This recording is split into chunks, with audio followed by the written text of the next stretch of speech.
Hoje nós vamos fazer o estudo do livro de Apocalipse, capítulo 12.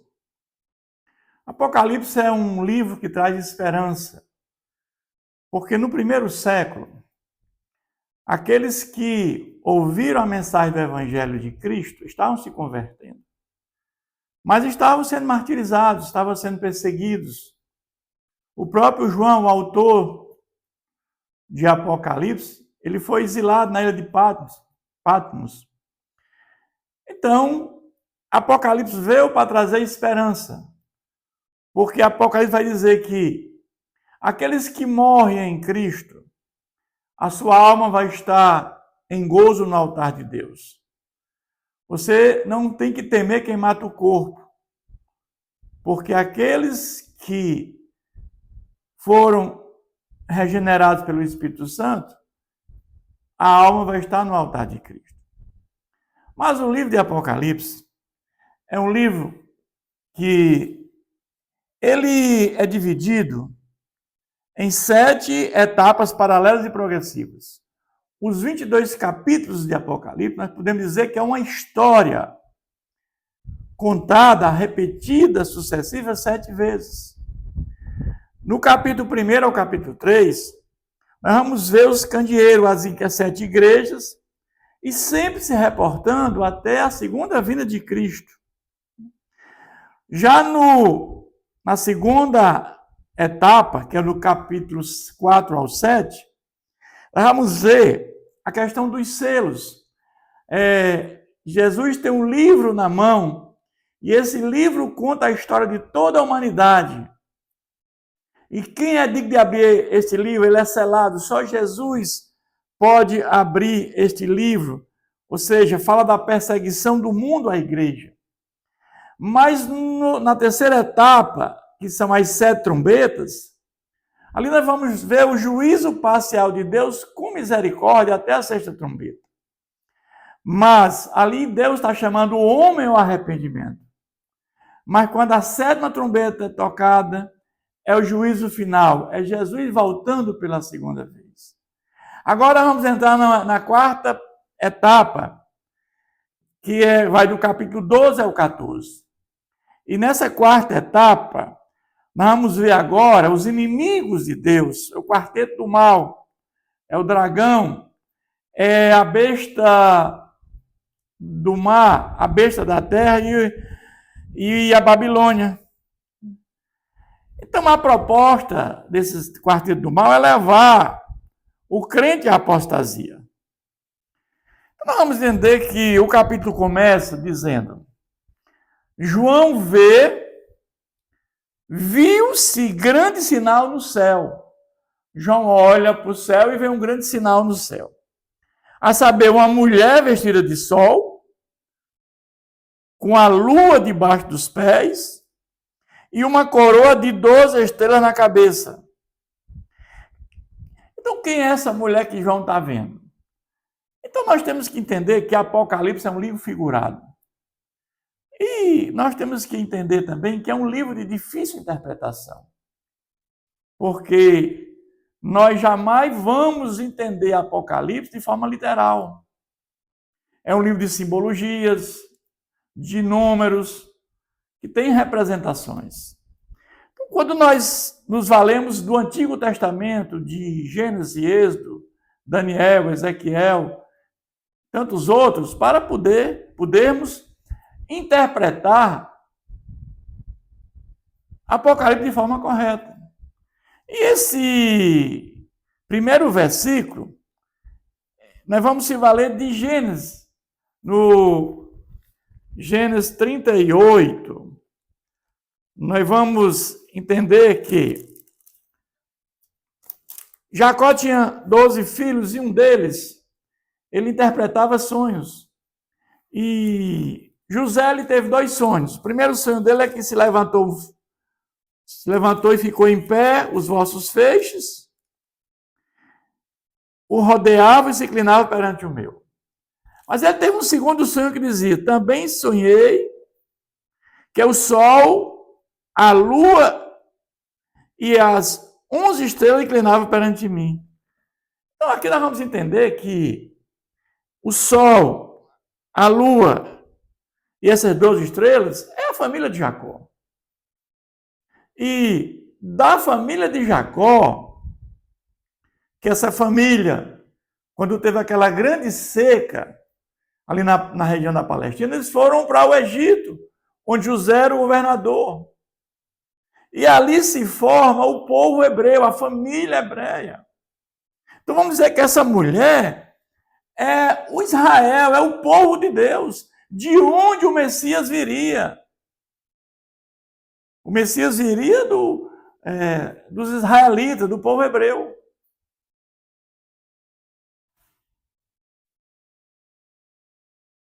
Mas essa informação de que o Messias viria já consta também no livro de Gênesis.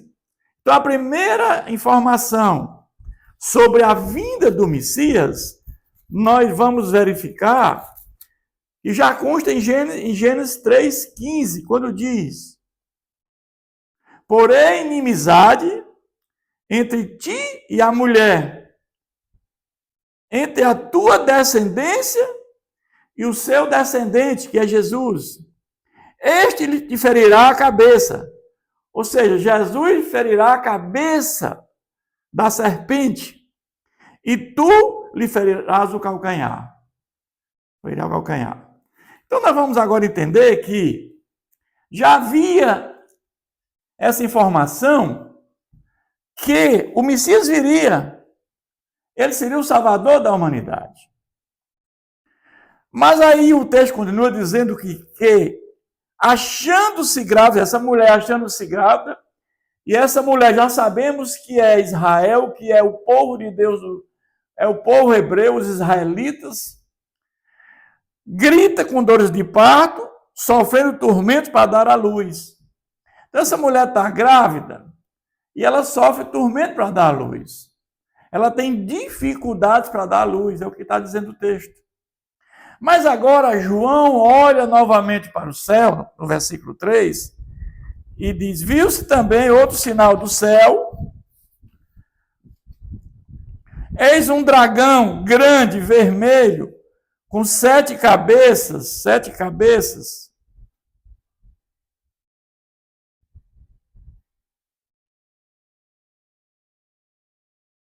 Outro sinal do céu, e o dragão grande, vermelho, com 7 cabeças, 10 chifres, e nas cabeças diadema. João está vendo agora um dragão, uma pessoa com poder, uma pessoa que tem sabedoria, é arrogante.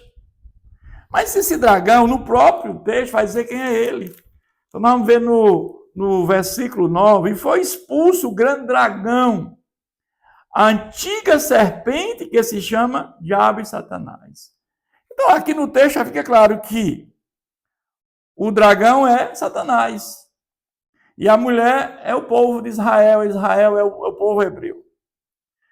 Mas diz que a sua cauda arrastava até essa parte das estrelas do céu, as quais lançou para a terra, e o dragão se deteve em frente à mulher que estava para dar luz, a fim de devorar o filho quando nascesse. Aqui nós vamos ver que o dragão, ele vai fazer de todas as maneiras para que esse filho não nascesse. Por quê? Porque a profecia que o Messias viria já estava em Gênesis 3,15. Então, quando o primeiro casal nasce o primeiro filho, Abel e Caim, ali já o inimigo, já o dragão, já atua na morte de Abel.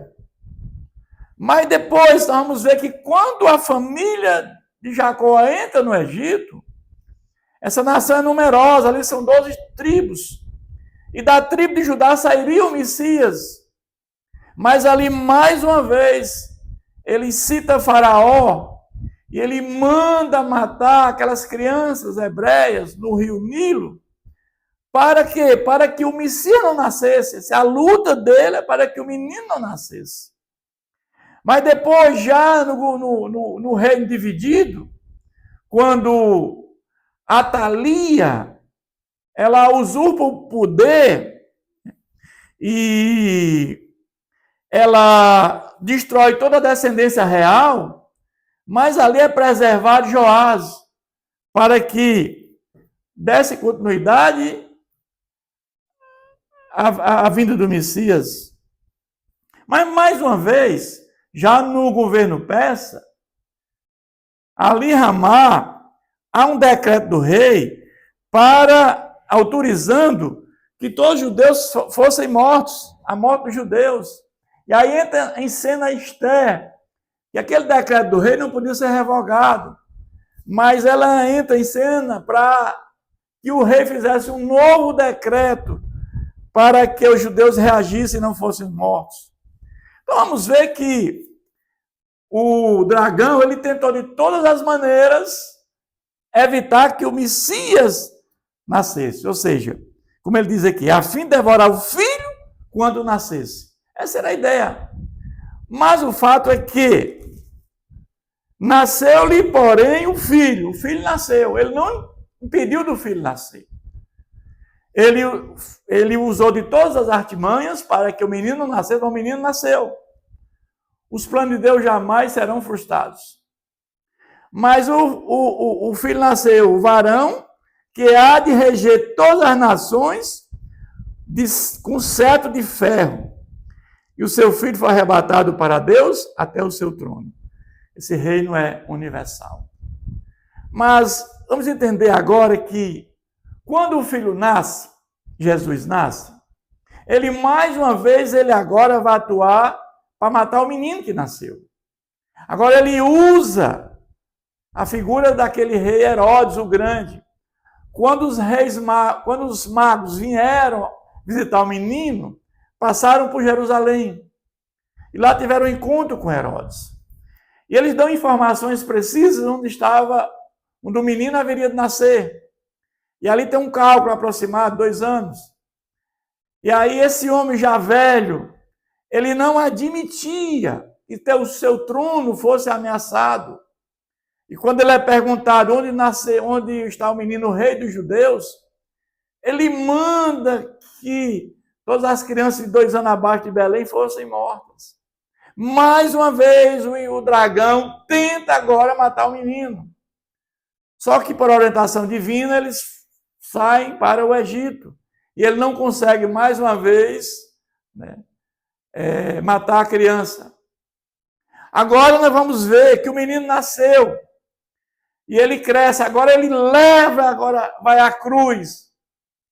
Incitado pelo dragão, aqueles fariseus incita a multidão para condenar Jesus na cruz. Só que ele não sabia, ele não tinha a menor ideia que a maior derrota do dragão, do inimigo, foi a cruz. Foi na cruz que Jesus venceu o pecado e a morte. É ali que é a sua derrota, porque na cruz ele esmaga agora a cabeça da serpente quando ele morre. É na cruz que ele é julgado e condenado. Ele só vai até onde Deus permite. Ele está com seus dias contados. Porque quando Jesus voltar pela segunda vez, ele será lançado no lago de fogo, que é a segunda morte. Ou seja, ele está preso, está amarrado no sentido que ele perdeu o poder, ele só vai até onde Deus permite. A maior derrota dele foi a cruz. Porque na cruz é que foi a sua maior derrota. É na cruz que ele é derrotado, porque ali ele é julgado e condenado. Mas o texto diz que e seu filho foi arrebatado para Deus ao seu trono, e ali Jesus morre, ressuscita, sobe aos céus, está lá no céu, sentado à direita de Deus Pai, governando o mundo lá do céu, e lá ele manda o Espírito Santo. E esse Espírito Santo que Jesus envia no dia de Pentecostes, juntamente com a palavra de Deus, é quem faz em nós a regeneração, produz em nós o novo nascimento. Então, os planos dele foram totalmente frustrados do inimigo, porque ele não conseguiu fazer com que a criança nascesse, a criança nasce, Ele tenta matar a criança, ele não consegue, e na cruz ele é derrotado. Mas o texto continua dizendo, a mulher, que agora nós sabemos que é a família dos hebreus, o povo israelita, porém fugiu para o deserto, onde lhe havia Deus preparado um lugar para que nele sustentem durante 1266 dias. Esse número já surgiu em Apocalipse várias vezes, que é 3 anos e meio, é um tempo. Mas é um tempo que não é um tempo literal. E aqui o deserto é um lugar onde há preservação, é um lugar onde a pessoa é preservada, no sentido que quando o povo sai do Egito e vai para o deserto, eles ficam seguros, é um lugar de segurança. Como Elias também foi para o deserto. Aqui é uma metáfora no sentido desse povo ter segurança. Mas agora o texto vai dizer que houve peleja no céu. Miguel é o arcanjo Miguel, aquele que lutou com o diabo pelo corpo de Moisés. E os seus anjos pelejaram contra o dragão. Também pelejaram o dragão e seus anjos. Todavia não prevaleceram mais, nem mais se achou no céu lugar para eles. Então vamos entender por que houve essa luta ainda no céu. Essa peleja no céu. Porque, mesmo ele tendo caído, já estando na terra, na época dos nossos primeiros pais, ele ainda tinha acesso ao céu. Nós vamos ver isso no texto de Jó, quando Deus pergunta para Jó, no versículo 7 do capítulo 1, então perguntou o Senhor a Satanás, de onde vens? Satanás respondeu ao Senhor e disse, de rodear a terra e passear por ela. Ou seja, ele tinha ainda acesso aos céus, ele estava passeando na terra. Mas lá, todavia, não prevaleceram, nem mais se achou o lugar para eles. É nesse momento agora que foi expulso o grande dragão, a antiga serpente, que se chama Satanás, o sedutor de todo mundo. Sim, foi atirado para a terra e com ele os seus anjos. Então, nesse momento agora, ele é banido definitivamente do céu. Então, nós vamos ver que depois da morte de Jesus, é que Satanás é banido definitivamente do céu, pelo sangue de Jesus. Então ele vai dizer, então ouvi grande voz do céu proclamando, agora veio a salvação, o poder, o reino do nosso Deus e a autoridade do seu Cristo, pois foi expulso o acusador. Olha que ele ainda estava no céu acusando. Olha lá ele acusando Jó. Olha, ele só te obedece, ele só te obedece porque tu dá bens materiais a ele, dá saúde para ele. Tira isso dele que ele vai te amaldiçoar, ele não vai te seguir. E Deus faz isso com Jó, tira seus bens, tira sua família, tira sua riqueza. Coloca o próprio Jó como testemunha dele. Então, a missão desse inimigo é roubar, matar e destruir. E ele vai dizer, o mesmo que acusa dia e de noite diante do nosso Deus. Eis, pois, que o venceram por causa do sangue do Cordeiro e por causa da palavra do testemunho que deram, e mesmo em face da morte, não amaram a própria vida. Então vamos ver que o sangue do Cordeiro, o sangue de Jesus tem poder. É através da morte de Jesus, o que ele fez na cruz em nosso favor. É isso que fez com que o arcanjo Miguel expulsasse definitivamente, né, esses anjos caídos, esses anjos maus do céu. Eles foram expulsos definitivamente. E agora ele vai dizer, por isso festejais, ó céu, e vós os que nele habitais. Então agora há uma festa no céu, porque agora estão totalmente livres deste dragão. Pois o diabo desceu até vós, cheio de grande cólera, sabendo que pouco tempo lhe resta. Ele está agora com cólera, ele está indignado. Por quê? Porque o plano dele de matar o menino, ele não conseguiu. O plano dele de levar Jesus à cruz, ele consegue, mas ali ele é derrotado.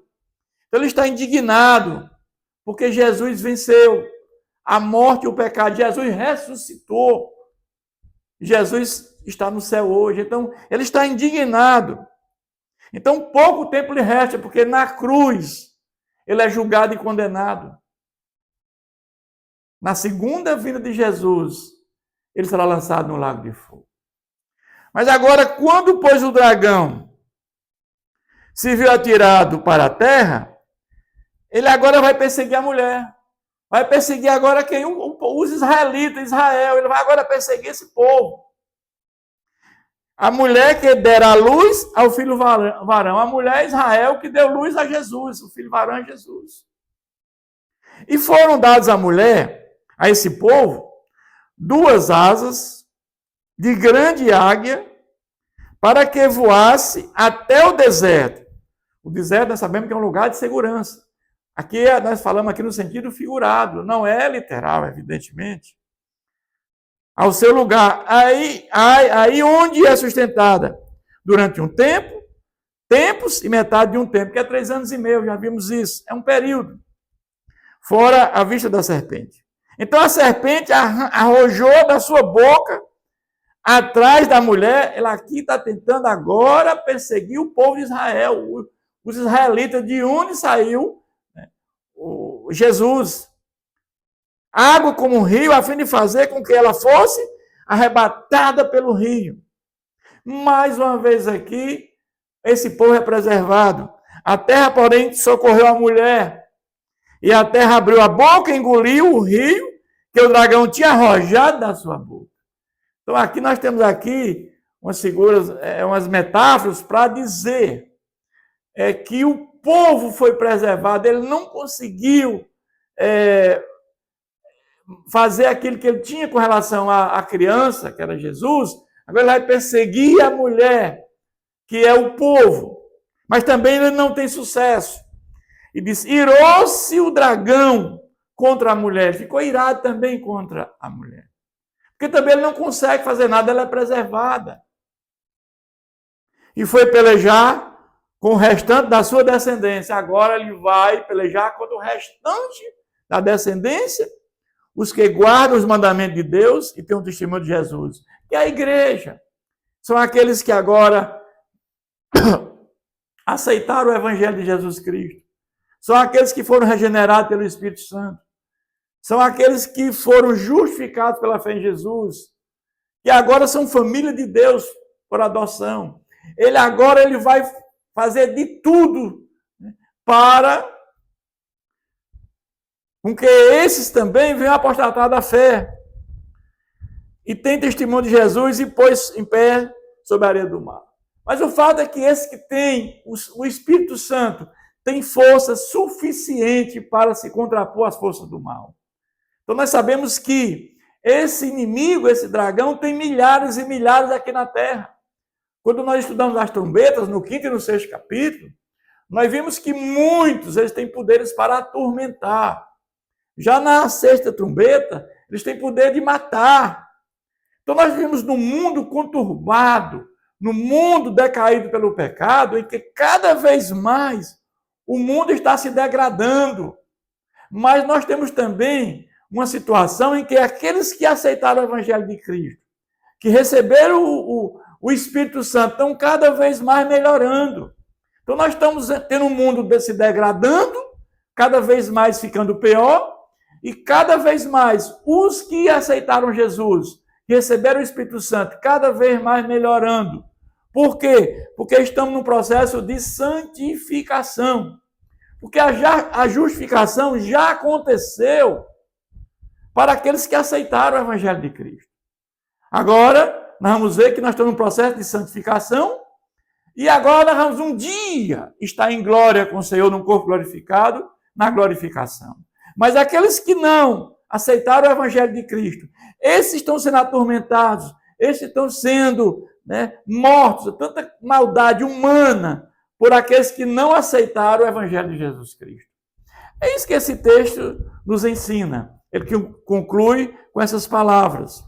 Então nós vamos entender que os planos de Deus jamais serão frustrados.